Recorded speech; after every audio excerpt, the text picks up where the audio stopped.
I never thought fear had a sound, until I heard my own heartbeat echoing inside that box.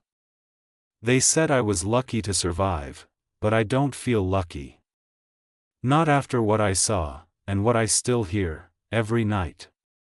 Aisha was a quiet 19-year-old art student, the kind of person who found comfort in drawing the world she couldn't always face.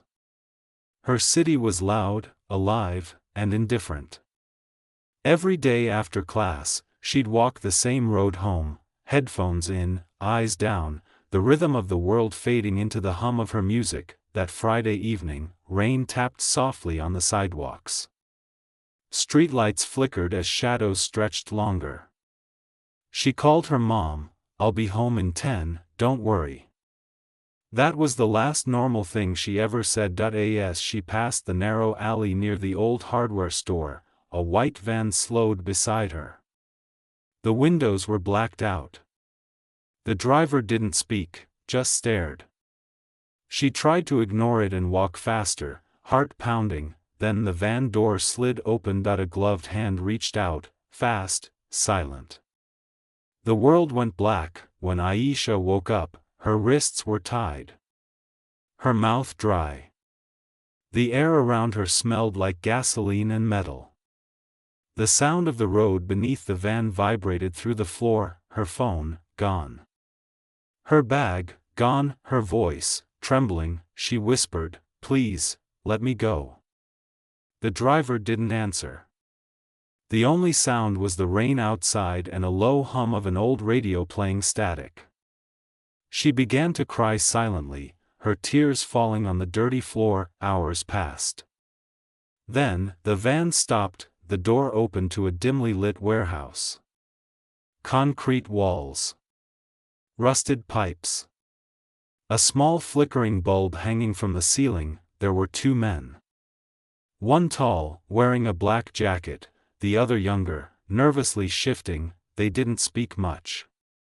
Just dragged her inside and locked the door behind her. Aisha tried to remember her mother's face, to focus on anything that wasn't fear. In the corner, she noticed carvings on the wall, small scratches that looked like letters. "Help.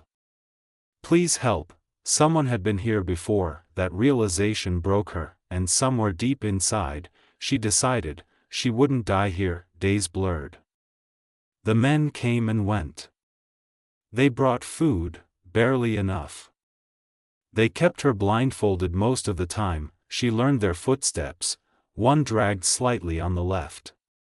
The other smoked. She could smell it before he entered. Every night, she tried to loosen the rope around her wrist, using the edge of a metal pipe hidden under the wall. The friction burned her skin, but she didn't stop. Pain was better than silence. On the fifth night, she heard them arguing, loud this time. "She's not worth it anymore," one said, "just wait till tomorrow. We'll finish it," the other replied. That was the moment fear turned into fire. She worked the rope faster, blood dripping from her wrists. Finally, the knot slipped.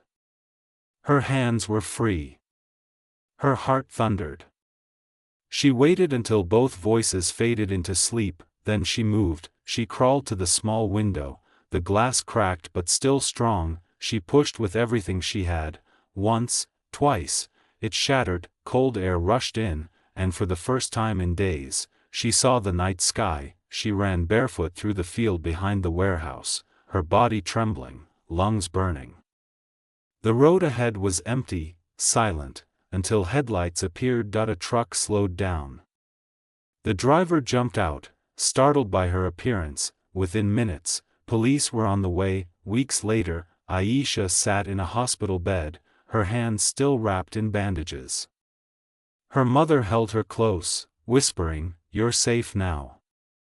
But Aisha knew safety was only a word. She couldn't sleep without hearing the sound of that van door, sliding open again and again. Yet in her pain, she found strength. She began painting again, but now her art spoke louder.